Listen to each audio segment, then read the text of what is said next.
Boa noite, pessoal. Começando mais uma live, nossa live de quartas do nosso querido Celeiro de Luz, nosso centro espírita Naim Montes de Castro, com o coração sempre unido a Jesus. Esse é o nosso propósito. Que a paz dele, que a paz do nosso mestre esteja não apenas conosco, mas também em nossos lares, abençoando cada canto da nossa casinha, nosso apartamento, onde estivermos. Repetindo, que Jesus nos abençoe hoje e sempre. Espero que estejam todos muito bem. E já estava dando uma olhadinha aqui. Muitas pessoas já aparecendo, desejando boa noite. E eu vejo nitidamente que o nosso livro, A Caminho da Luz, essa leitura comentada que estamos fazendo, já criou um hábito salutar em muitos. E quando chega 8 horas da noite, as pessoas já aparecem na live, já cumprimentam, já mostram a presença. Isso é muito gratificante. Dar aquela olhadinha e tentar falar com cada um de vocês aqui. Começando com a minha amiga Marisa, que eu já vi Marisa segunda-feira. Albertinho vi também, rapidamente, dei um beijo na cabeça dele. Tudo bom, Albertinho? Tudo bom, Marisa? Denise, tudo bom, Denise? Muito boa noite para você. Maria Terezinha, boa noite para você também. Sempre aqui conosco, hein? Patrícia Valente, tudo bom, Patrícia? Ótima noite para você também. Maria Inês, boa noite. Que bom aí tá o pessoal sempre prestigiando a live. Silvia, minha querida amiga, muito bom estar aqui também com você. Legal, Maria, vendo aqui Maria Inês dizendo que aguarda o estudo com muita alegria. Eu também. Por mais que seja eu que faça aqui o estudo, eu fico com uma ansiedade enorme, né, para poder dividir, porque eu passo alguns dias lendo, né, tentando compreender de maneira mais profunda o que o Emmanuel está falando e aprendo muito, muita coisa. Para mim está sendo muito gratificante. Socorro, tudo bom, Socorro? Espero que você esteja muito bem. Manda um beijo para seu Carlos. Saudade de vocês. Sônia Maria, tudo bom, Sônia? Boa noite.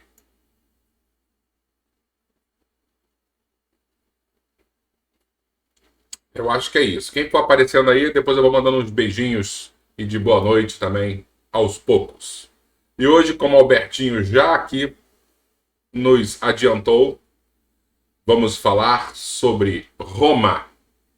Semana passada, lembrando que falamos sobre a Grécia e discutimos também sobre Sócrates e a filosofia. E hoje vamos falar especificamente sobre o grande império, né, que foi Roma, desde o início da sua formação até o momento onde Jesus nasce aqui no nosso planeta, no nosso humilde planeta. E o que eu preparei para a gente hoje? Como sempre, eu venho fazendo, ou tentando fazer. Aqui, ó, notícia boa, hein, Socorro? Manda um beijo para ele, tá? Sempre orando por todos nós. E ele está sempre no meu coração aí, porque você sabe que eu gosto muito de vocês. E o que eu preparei para a gente? Aquela introdução que eu tento fazer para dar uma contextualizada, para dar um embasamento. Quando a gente lê o livro, o capítulo, a gente ter alguns conceitos históricos, né, filosóficos. E hoje, especificamente, vai ser mais sobre história e história de Roma. E quando a gente fala de Roma, a gente está discutindo, a gente pode discutir de duas formas. A forma mitológica ou a forma histórica. Esse iniciozinho da formação de Roma tem pouca informação histórica. Então, acho que a abordagem melhor para a gente vai ser a abordagem mitológica e depois a gente migra para a história, tá bom? Lembrando que semana passada nós citamos o período homérico, e Homero foi aquele escritor, né? Ou que atribuíram a ele a Ilíada, a Odisseia, a Guerra de Troia, a volta de Ulisses, trazendo todas essas questões mitológicas gregas. E Roma também tinha um escritor do nível de Homero, que escreveu a Eneida, onde trouxe, né, essa origem mitológica de Roma. Tá? Então, Virgílio, para os romanos, é esse nome que Homero foi para os gregos. E o que Virgílio nos conta? Virgílio apresenta uma fuga de um rei de Troia e vai lá para onde é a Península Itálica, né, onde hoje é a Itália. E esse rei acaba sendo aceito pelos povos que existiam nessa região, principalmente os etruscos. O nome dele é Enéas, não o nosso médico político da década de 80, 90, mas o Enéas, o rei de Troia. E ele acaba tendo filhos. E houve um certo mal-estar porque achavam que esses descendentes de Enéas iriam tomar o poder. Acabou que os homens foram mortos e deixaram apenas uma moça, né, chamada Reia, e ela era tratada como uma sacerdotisa, uma vestal virgem, e não podia, de jeito nenhum, ter filhos. Era muito protegida. O problema é que Júpiter, Deus, acabou tendo relações com ela e ela engravidou de gêmeos. E quando os meninos nasceram, os meninos eram Rômulo e Remo, eles foram condenados à morte, colocaram eles num cesto, colocaram no rio, assim como Moisés, né? Aquele método infalível da mitologia, né? De matar uma criança. E acabou que o rio foi levando e eles foram encontrados, resgatados por uma loba. Aqui nós temos a nossa loba, né? E os meninos sobreviveram porque foram adotados por esse querido animal. Tá bom? A partir desse momento, eles crescem, Rômulo funda Roma, né? E vou encurtar porque vamos gastar muito tempo e não é importante para a gente. Chega um momento onde Rômulo acaba matando Remo, porque Remo invade a cerca onde ele estava fundando a cidade de Roma, tá? Importante para a gente compreender que Roma realmente começou de maneira muito pequenininha, com poucas pessoas, e era como se fosse um acampamento. Então, quando a gente olha assim, o acampamento de refugiados de hoje em dia, né, de sem terras, era mais ou menos isso. Glamour zero, pequenas barraquinhas, famílias, tá? E Roma transformou-se na cidade eterna, né? Uma das maiores potências mundiais da época do mundo antigo. Então, rompendo com a mitologia, a gente entra um pouquinho agora na história. Esse início, como eu disse, não temos muito conhecimento, mas os historiadores sabem realmente que Rômulo existiu e foi o primeiro rei de Roma. Lembrando que Roma passou pela monarquia. Espera só um minutinho que a Siri ela fica entrando aqui e querendo conversar comigo. Então Roma teve um momento da monarquia, depois virou uma república e só no final virou um império, tá? Essa Roma primordial.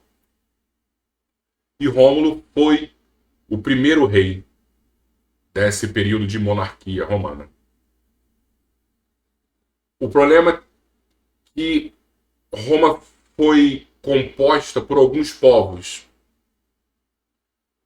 O povo central, realmente, aquele que deu origem imediata a Roma, eram os latinos. Por isso que em Roma falava-se o latim. Ao norte dessa região dos latinos, você tinha os etruscos, que era um grupo. E aí vou só fazer um parêntese, né? Você deve lembrar que Emmanuel nos contou que os indo-europeus eram aqueles povos que surgiram lá na Pérsia, que surgiram na Índia e que acabaram não se fixando, passaram pela Índia, desceram e se espalharam pela Europa. Então os latinos eram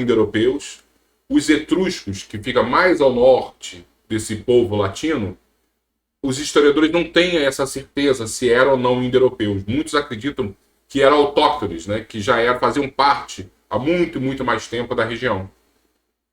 Principalmente porque o idioma etrusco não tem nada a ver com os idiomas indo-europeus. Lembrando que quando a gente conversou sobre a Índia, a gente falou que o sânscrito tem correlações, por exemplo, com o latim. Então a gente consegue fazer um paralelo entre um idioma inicial, um proto-idioma indo-europeu, mas o etrusco, por exemplo, não tem nenhuma correlação. Por isso que alguns acham que eles não são indo-europeus. Eu vou até pegar um mapinha aqui para a gente enxergar melhor. Essa parte branca aqui do mapa é a parte onde tinha os latinos e os etruscos. A parte vermelha ao sul ficavam os gregos. Lembrando também que semana passada falamos sobre os gregos e tinham aqueles 4 povos primordiais, né, que eram também indo-europeus, que eram os aqueus, os dórios, os eólios e os jônios. Eles acabaram migrando na segunda diáspora grega. Houve uma confusão de terra, né? Ficou difícil você ter espaço para plantar, para ter a sua casa. Então muitos foram embora da Grécia e foram para essa região sul da Península Itálica. E ao norte, em verde, que não faz parte da formação de Roma, mas Emmanuel vai citar, são os gauleses, que ficavam muito mais ali na região onde é a França atual, e eles iam se expandindo, e acabaram empurrando os etruscos do norte até o centro, e eles, por isso, começaram a influenciar na formação desse vilarejo, né, desse pequeno espaço que surgiu Roma. Tá? Então, lembrando, Roma é formada por etruscos, latinos e gregos. Tá bom? Os etruscos foram muito importantes na formação de Roma. Primeiro que eles invadiam o tempo inteiro Roma, então os romanos acabaram tendo um investimento em armas, no espírito belicoso enorme. Então, quando a gente vê um império tão belicoso que era o Império Romano, com certeza é influenciado também por essas invasões etruscas. E uma influência enorme também que os últimos reis de Roma, houve 7 reis em Roma, então os 3 últimos eram etruscos. Tá? Era a família dos Tarquínios. Isso daqui a pouco, quando a gente começar a ler, vai ficar mais claro para a gente. O último Tarquínio, o último rei de Roma, fez algo terrível, que houve um escândalo de um estupro de uma moça. E os patrícios, que eram a classe rica de Roma, eles acabaram depondo esse rei, acabaram com a monarquia e criaram a república. Tá? Cornélia, a menina estuprada, era, se eu não me engano, era a esposa de um patrício, e deu uma confusão enorme, e os romanos ficaram tão horrorizados com isso que depuseram o Tarquínio, conhecido como Tarquínio o Soberbo, o último rei de Roma, e colocaram na cabeça que nunca mais teriam uma monarquia, nunca mais teriam um poder na mão de uma pessoa só. Então eles tinham horror que o poder de Roma caísse na mão de uma pessoa.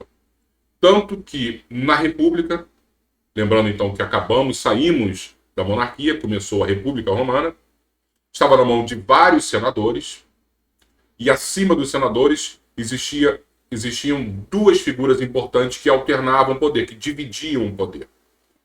Então não tinha mais a figura de uma pessoa só que tomasse conta do Estado, do poder. Era a figura do cônsul. Então eles tinham 2 cônsules que faziam um somatório e eles controlavam o outro junto do Senado. Tá? Os patrícios, eles tinham muitos privilégios. Patrícios, muitos deles também eram senadores. Como eu falei, os patrícios era uma classe dominante e eles tinham muitos privilégios. E o povão começou a se revoltar em relação a isso. O povão eram os plebeus. Acabou que os plebeus fizeram um tipo de greve e os patrícios viram que sem os plebeus ajudando na formação, no controle da república, não ia dar certo, Então, as leis romanas foram modificadas para conseguir agradar essa base da pirâmide que ajudava muito no equilíbrio de Roma. Então, quando hoje você estuda, os advogados estudam o direito, muita coisa é baseada no direito romano. Então, a gente já está falando desse direito, que ainda é um direito primordial, primário, né? Algo ainda muito básico, mas o direito já começa em Roma. Então, você vê como eles já eram organizados. Mais para frente, eu só beber uma água aqui.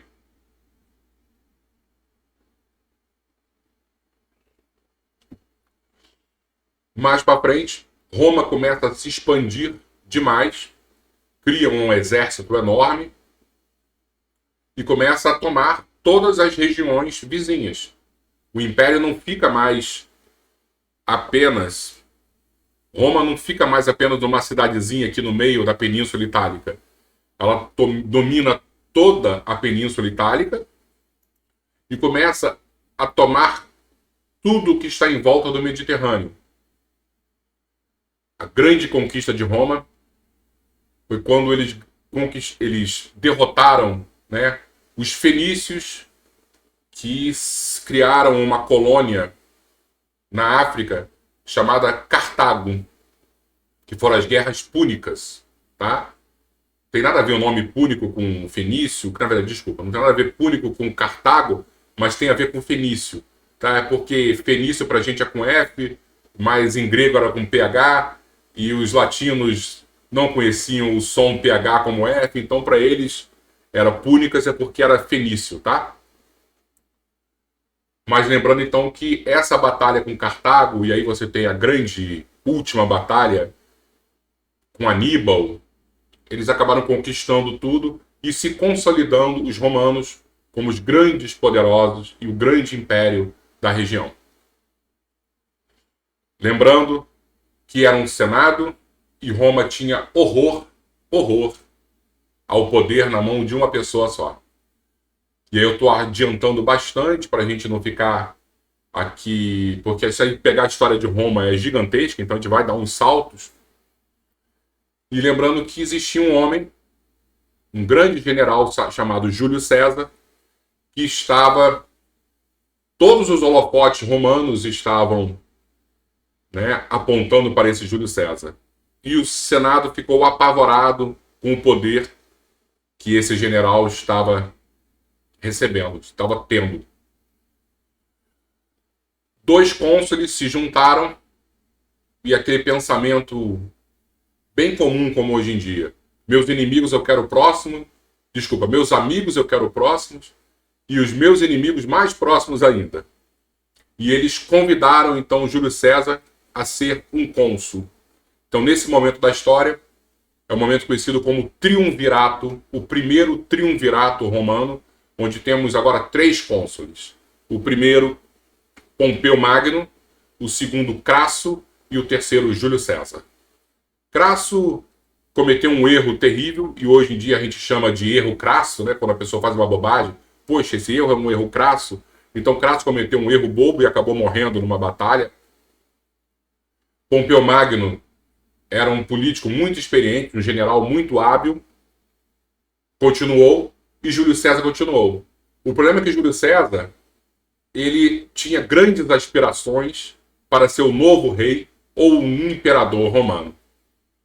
Ele acaba invadindo Roma para tomar o poder. E aí vem aquela... Eu acho que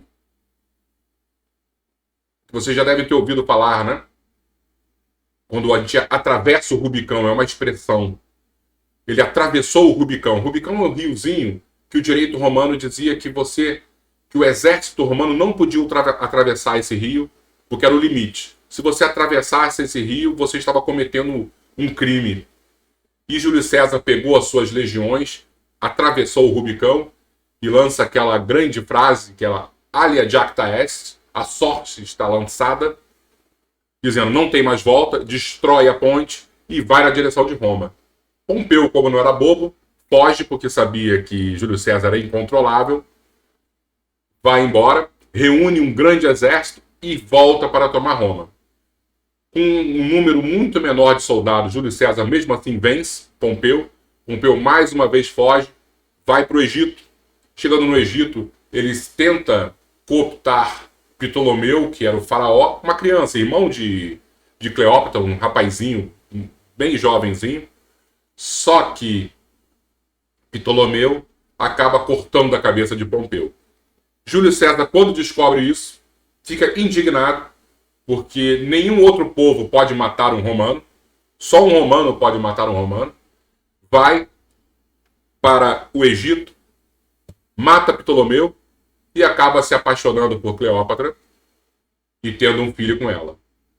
Isso, estrategicamente, era muito bom para os romanos, porque o Egito produzia muitos grãos. A gente já falou sobre o Egito, sobre o Nilo, né? A dádiva do Nilo, que era você fornecer alimentos, não apenas para o Egito, mas exportava para o mundo inteiro dali da região. Isso foi ótimo para Roma. Quando Júlio César retorna, depois de todo esse ocorrido, ele dá um golpe de Estado e vira um ditador vitalício. E o que a gente já falou aqui várias vezes, os romanos tinham muito, muito medo da monarquia, de o poder na mão de uma pessoa. E os senadores acabam assassinando Júlio César. A história não termina aí, já está quase chegando no final. O problema é que surgem novos 2 cônsules, Marco Antônio, que era o general de Júlio César, e Lépido, que era uma espécie de pontífice máximo, né? Ele era um religioso.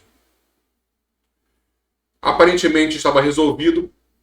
A questão maior é que Júlio César deixa o seu testamento, tudo não para Marco Antônio, mas para o seu sobrinho Caio Otávio.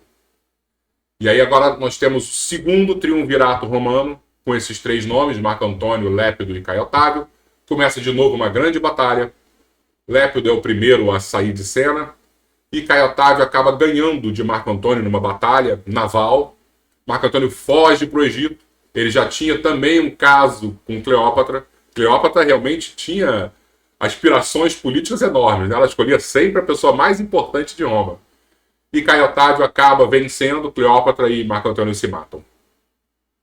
Quando Caio Otávio volta, o Senado fala, não tem mais jeito, não vamos mais conseguir manter, né, a república, então vamos transformar esse garoto, esse jovem, no imperador. Então estamos no ano 27 a.C. e Caio Otávio é o imperador romano, o primeiro dos imperadores. 2 pontos interessantes históricos que eu gostaria de falar. Júlio César nunca foi imperador romano. Tá? Ele tentou ser, mas não conseguiu. Mas por mais que Júlio César nunca tenha sido imperador romano, todos os imperadores romanos foram Césares. Eles eram conhecidos como César. E se você vai para a Rússia, você tem o czar. Se você vai para a Alemanha, você tem o Kaiser. Então esse sobrenome César foi muito importante. E o outro ponto que vale a pena a gente falar também, quando Caio Otávio ele vira imperador, inicia um momento de muita paz, de muita harmonia no Império Romano. Ele passa mais ou menos 40 anos como imperador, e nesses 40 anos foi o período conhecido como a Pax Romana. E depois a gente vai entender o porquê, porque muitos historiadores atribuem a diplomacia de Caio Otávio, ou como ele foi chamado depois de Otávio Augusto, que ele virou uma divindade, mas a gente vai entender o porquê dessa paz. Eu acho que já falamos bastante e podemos começar a leitura. Tá bom?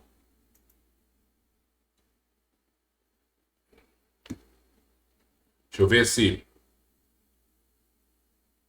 a princípio está tudo direitinho. Então vamos começar a leitura do nosso livro. Então, capítulo 11, Roma, o povo etrusco. Lembrando que a gente falou que Roma foi formada pelos gregos ao sul, pelos latinos no centro e pelos etruscos ao norte. Tem muito pouca coisa sobre os etruscos, historicamente falando, porque nessa época quem eram os historiadores? Eram os gregos, e os gregos não suportavam os etruscos, então claro que os gregos iam falar sempre muito mal dos etruscos. Deixa eu só mostrar uma imagem aqui que eu acho que é importante para a gente.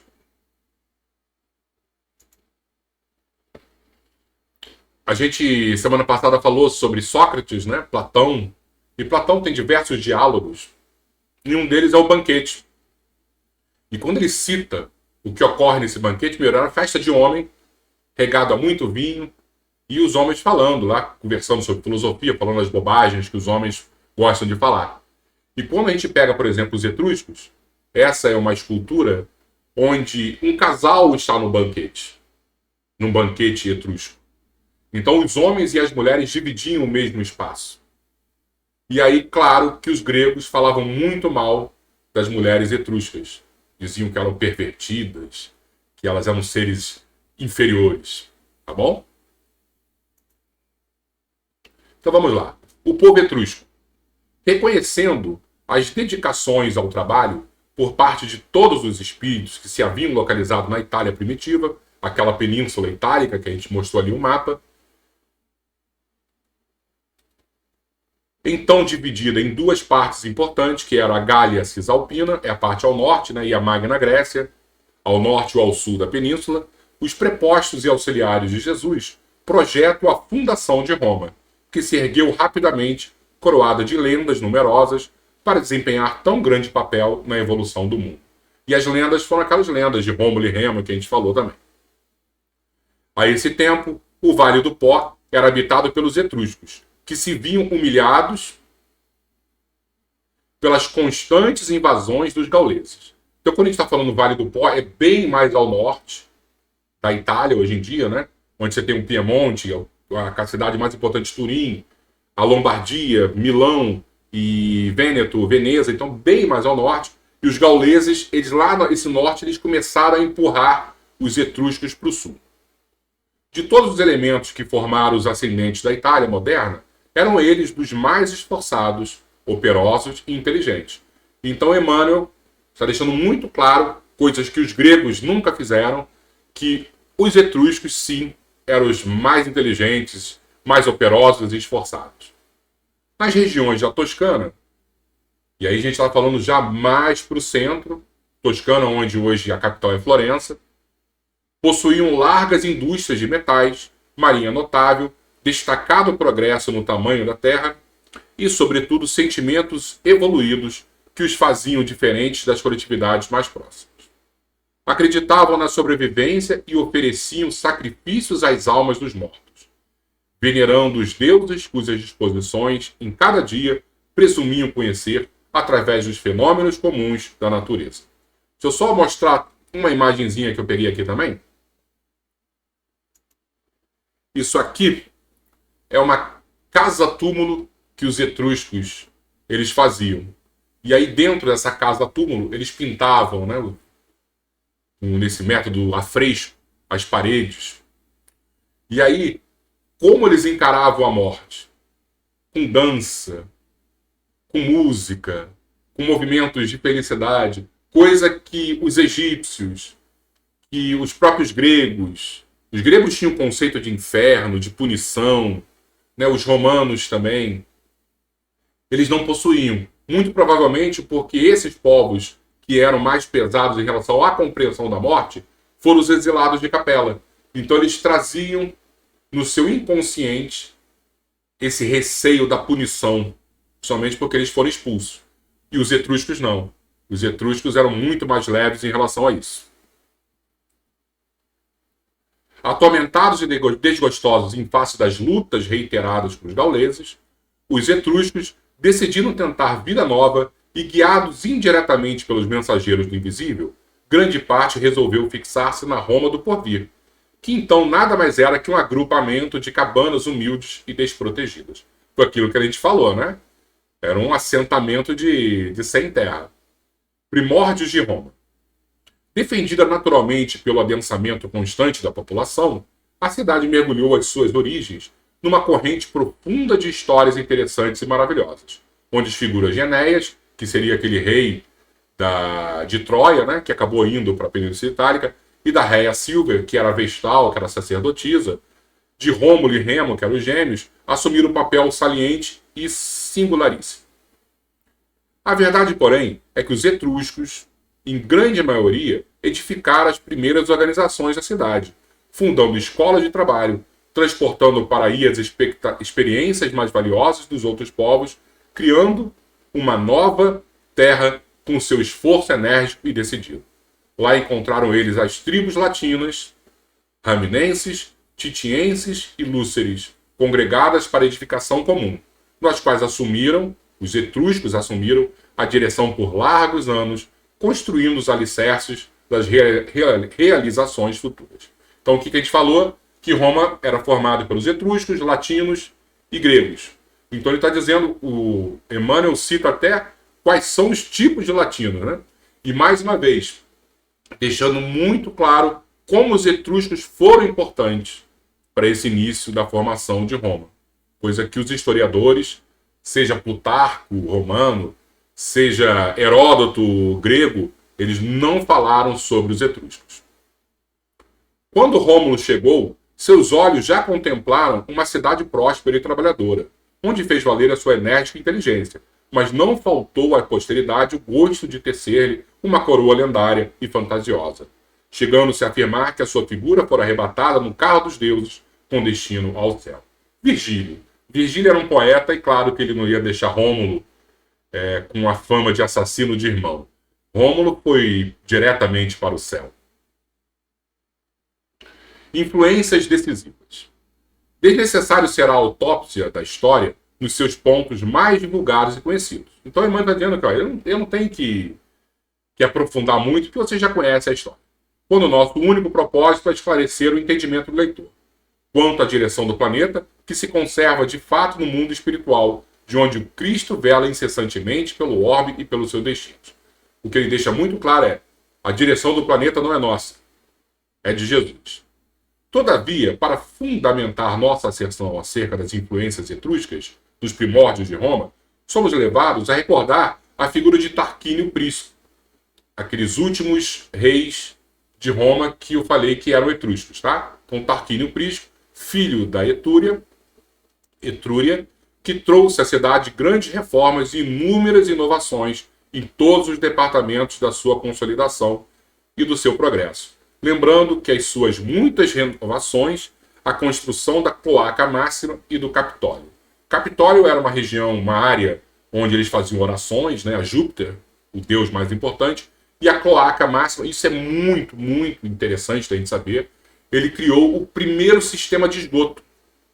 Então, toda ruazinha tinha lá a sua privada, vamos dizer assim, onde o rio era canalizado ali e as fezes e a urina eram levadas até o rio Tibre. Ele foi o criador da poluição, porque acabaram poluindo o rio, mas ao mesmo tempo o cidadão romano tinha uma saúde que era muito maior do que qualquer outro povo, porque eles tinham saneamento básico.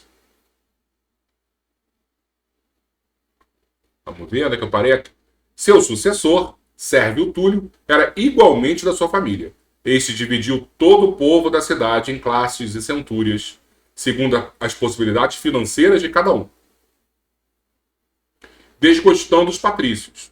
Então, os patrícios eram a classe dominante, né, abaixo dos reis, claro, e eles não gostaram disso, a esse tempo já organizados, em virtude dessa reforma apresentar-se dentro de características liberais, não obstante as suas finalidades militares. E aí começou a dar o rolo. Onde, porém, mais se evidenciam as influências etruscas nas organizações romanas é justamente na alma popular, devotada aos gênios, aos deuses e às superstições de toda espécie, que seriam multiplicadas em seus contatos com a Grécia. Cada família, como cada lar, possuía o seu gênio invisível e amigo, e na sociedade alastravam-se as comunidades religiosas, culminando no Colégio dos Pontífices, cuja fundação remonta ao passado longínquo da cidade. Esse colégio foi depois substituído pelo Pontífice Máximo, chefe supremo das correntes religiosas, do qual os bispos romanos iam extrair mais tarde o Vaticano e o papado dos tempos modernos. Então, quando a gente fala hoje que o Papa é Pontífice Máximo, Roma, quando abraçou o cristianismo, ela manteve toda essa estrutura etrusca, tá? Por isso que a gente fala que quando Constantino, em 313, transformou Roma no império, né, de cristão, foi o início da decadência do cristianismo naqueles moldes. Por quê? Porque pegou toda uma estrutura, uma burocracia, interesses mundanos e falou assim: agora vamos colocar isso no pescoço de Cristo. E é claro que não ia caber. Poder mundano não combina com poder divino. Dá uma olhadinha aqui.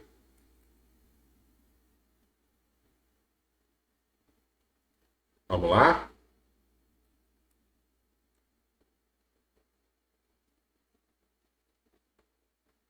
Os romanos, ao contrário dos atenienses, não procuravam muitas indagações transcendentes em matéria religiosa ou filosófica, atendendo somente aos problemas do culto externo, sem muitas argumentações com a lógica. E foi por isso que, com a evolução da cidade, o panteão, seu templo mais aristocrático, chegou a possuir mais de 30 mil deuses. Tá? Então você tem o panteão, que hoje é um templo católico, mas antigamente você tinha 30 mil deuses ali. A brincadeira que eu sempre falo é que se você desse aquela topada no dedinho mindinho do pé esquerdo, você tinha um deus específico para essa dor. O dedinho mindinho do pé direito já era um outro deus. Era muito deus que eles cultuavam. Os patrícios e os plebeus. Depois dos últimos Tarquínios, que eram os últimos reis de Roma, que procuraram intensificar os poderes militares da realeza, proclama-se a República, que fica governada por 2 magistrados patrícios, que eu falei que eram os cônsules, né? Assistidos pelo Senado. Grandes medidas são executadas para consolidar a supremacia romana, mas as classes pobres, oprimidas pelas mais ricas, que gozavam de todos os direitos, revoltaram-se em face da penosa situação em que as colocava as possibilidades da ditadura preconizadas pelos senadores, em casos especiais com poderes soberanos e amplos em todas as questões da vida e morte de cada um. E a classe pobre seriam os plebeus. Inspirados pelas forças espirituais que os assistiam, os plebeus, em massa, abandonaram a cidade, aquela greve que eu citei que eles fizeram, retirando-se para o Monte Sagrado.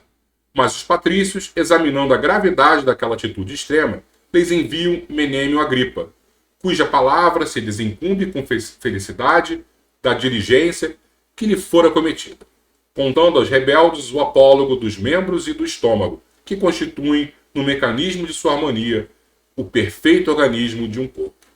A plebe concorda em regressar à cidade, embora impondo condições quase que irrestritamente aceitas.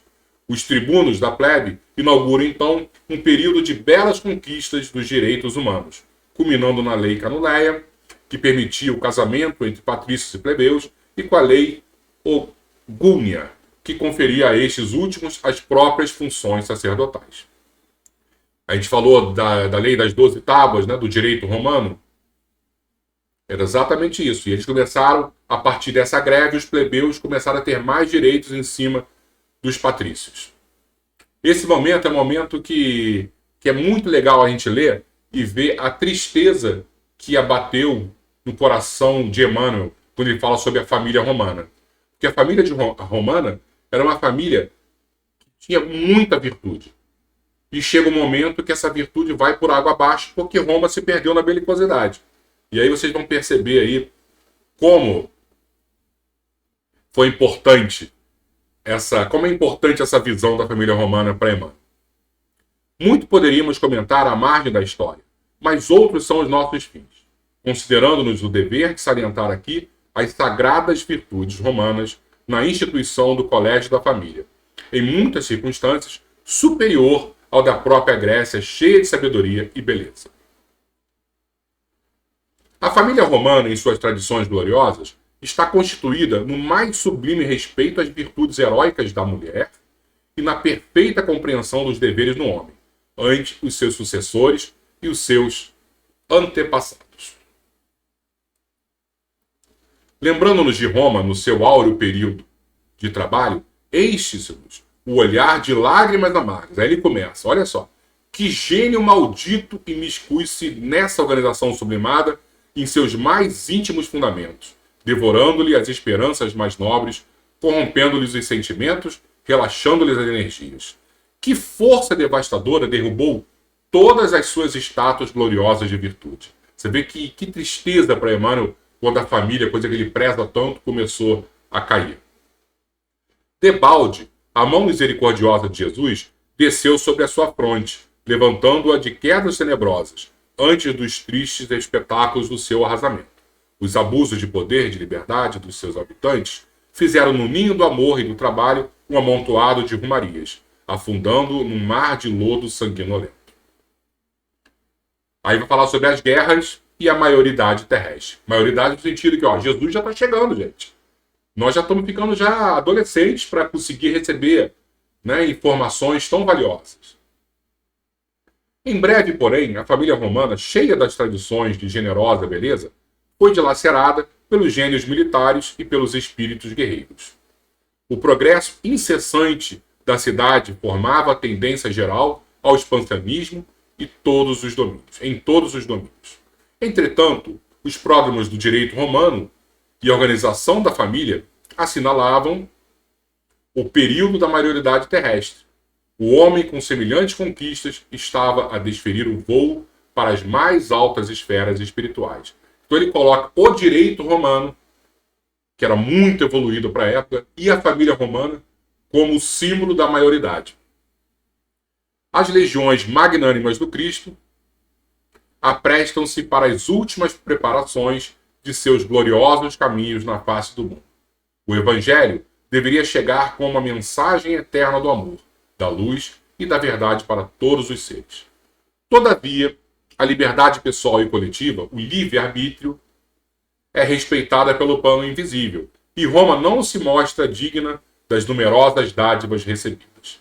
Em vez de estender os seus laços pela educação e pela concórdia, deixa prender-se por uma legião de espíritos agressivos e ambiciosos, alargando a sua influência pelo mundo com as balistas e catapultas dos seus guerreiros. Depois das conquistas da península, empreende a conquista do mundo, com as guerras púnicas, que a gente falou sobre onde eram os fenícios, Cartago, terminando por submeter todo o Oriente, onde também se encontrava a Grécia esgotada e vencida.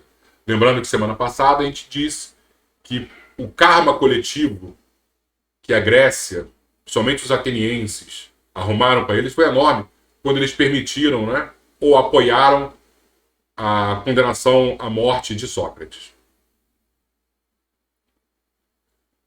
Os enviados do Cristo harmonizam esses terríveis movimentos no instituto das provações necessárias aos indivíduos. Isto é, olha só, Roma vai fazer o que vai fazer? Eles sabiam disso. Então eles acabam lá colocando naquelas áreas de dominação espíritos que precisavam passar por esse sofrimento, por essas provas. Então não existe assim, não tem planejamento, tem planejamento divino. Eles compreendem o risco e nesse momento eles colocam espíritos ali que precisavam passar por escravidão, por tudo isso. Todavia, a realidade é que Roma assumia igualmente as mais pesadas responsabilidades e os mais penosos débitos diante da justiça divina. Suas águias vitoriosas cruzam, então, todos os mares. O Mediterrâneo é propriedade sua e o Império Romano é o Império do homem. Ouvindo-se a voz diretora de um só homem para quase todas as regiões povoadas da terra. Que a gente falou, chega o Império, que agora, novamente, o Império Romano é o Império de um homem só. Nas vésperas do Senhor. As forças do invisível, porém, não descansaram. Muitas lágrimas foram vertidas no alto em vista de tão nefastos acontecimentos. O Cristo reúne as assembleias de seus emissários. A terra não podia perder a sua posição espiritual, depois das conquistas da sabedoria ateniense e da família romana. Vocês lembram que no início desse livro,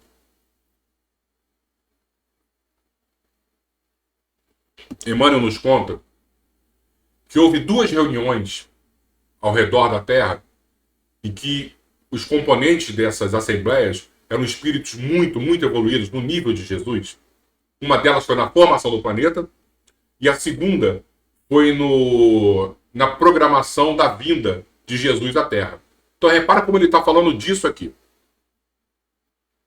O Cristo reúne as assembleias de seus emissários. A Terra não podia perder a sua posição espiritual, depois das conquistas da sabedoria ateniense e da família romana. É então que se movimentam as entidades angélicas do sistema, olha eles aí, os cristos do sistema, que existem vários, nas proximidades da Terra, adotando providências de vasta e generosa importância.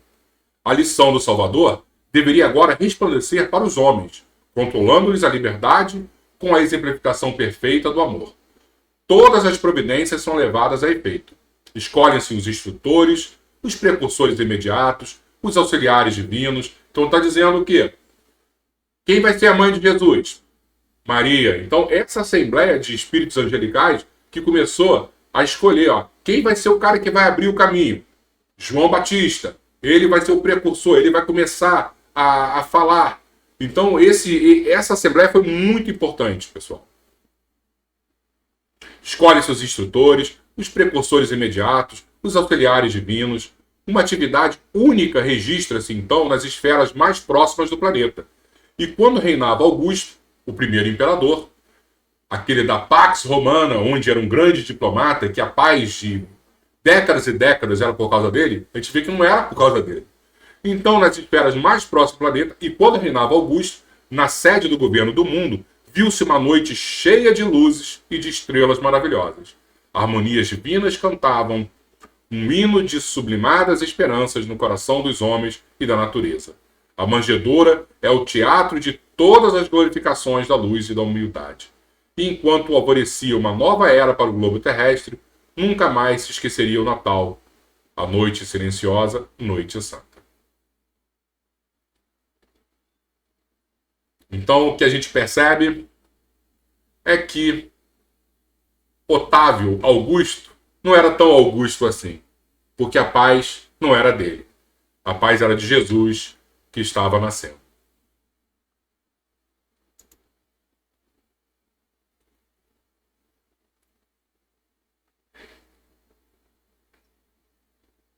Deixa eu ver o que a Silva está mandando aqui para gente. Os tribunos da plebe tinham um grande poder político. Isso mesmo, Silva. Eles cultuavam seus antepassados no culto doméstico. Os romanos dominavam o mar Mediterrâneo, Mare Nostrum, que significa nosso mar. É isso mesmo, Silvia. Ótima contribuição.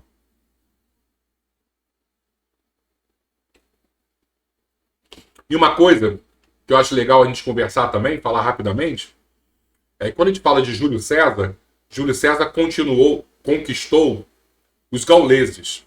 Aquele povo que empurrou os etruscos para baixo, né? E onde era a Gália? A Gália é a França. Uma parte da Alemanha também.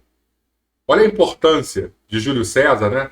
Que ele tinha para educar os gauleses. Passar uma cultura clássica, aquela cultura que a Roma abraçou da Grécia.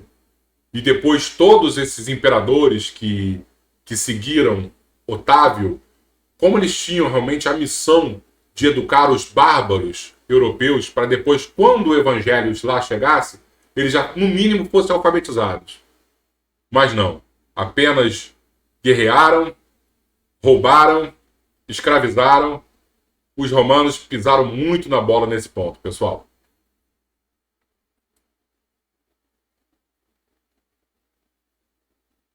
É isso, Albertinho. Roma de trás para frente é amor. É isso mesmo. Pessoal, eu acho que chegamos ao final. Estamos quase 9 horas da noite. E eu não sei vocês, mas eu achei esse capítulo muito, muito interessante. Principalmente porque Emmanuel traz uma visão etrusca bem diferente, né, ou superior ao que a história nos apresenta. E a cereja do bolo, claro, é toda a participação desse mundo invisível na condução do nosso planeta. E nunca podemos achar que estamos sozinhos, que estamos abandonados, que estamos sem direção, que Jesus está no leme. E basta um olhar dele aqui para a Terra para que o planeta volte, de alguma forma, a receber, né, a vibrar mais paz. Então, cabe também a todos nós que acreditamos nesse mestre, a oração diária, ao pedido incansável para que esses espíritos angelicais intercedam nas nossas vidas, nos nossos caminhos.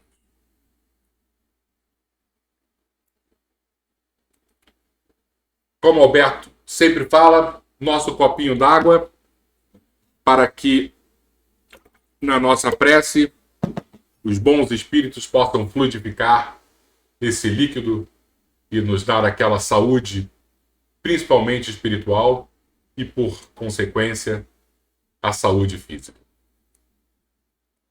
Momento da oração, pessoal. Vamos fechar então os nossos olhos, lembrando que esse momento em que nos dedicamos à prece em conjunto é o momento onde recebemos a visita dos bons amigos da espiritualidade, os obreiros da casa de Pedro e Nair, principalmente. Nossos lares, de alguma forma, são invadidos pelas luzes da saúde, do bem-estar, da harmonia, da paz. Isso porque estamos convidando os nossos amigos da espiritualidade maior a entrarem em nossas casas.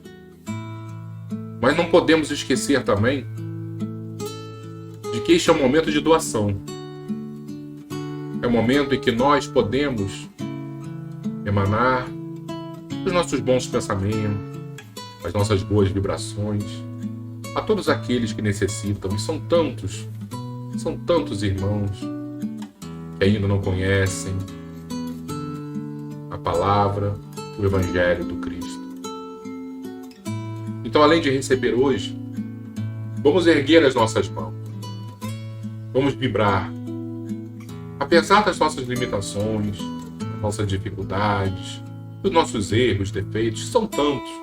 Jesus conhece profundamente.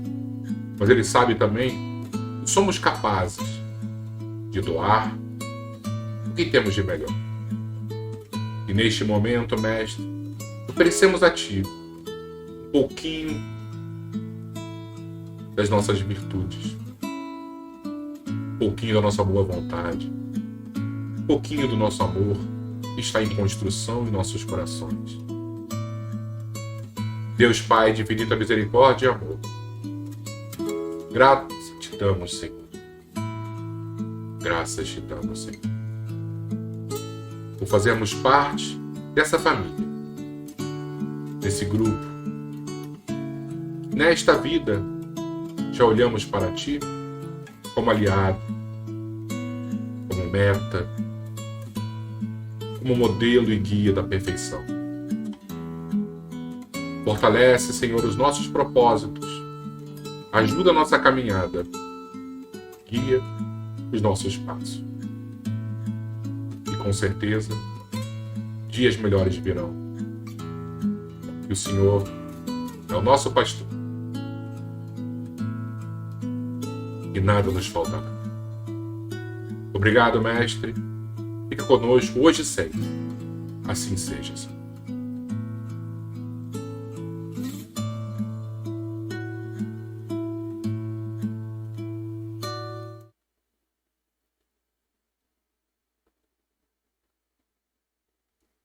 Querida família do Centro Espírita Nair Montes de Castro, muito feliz em mais um estudo desse livro com vocês.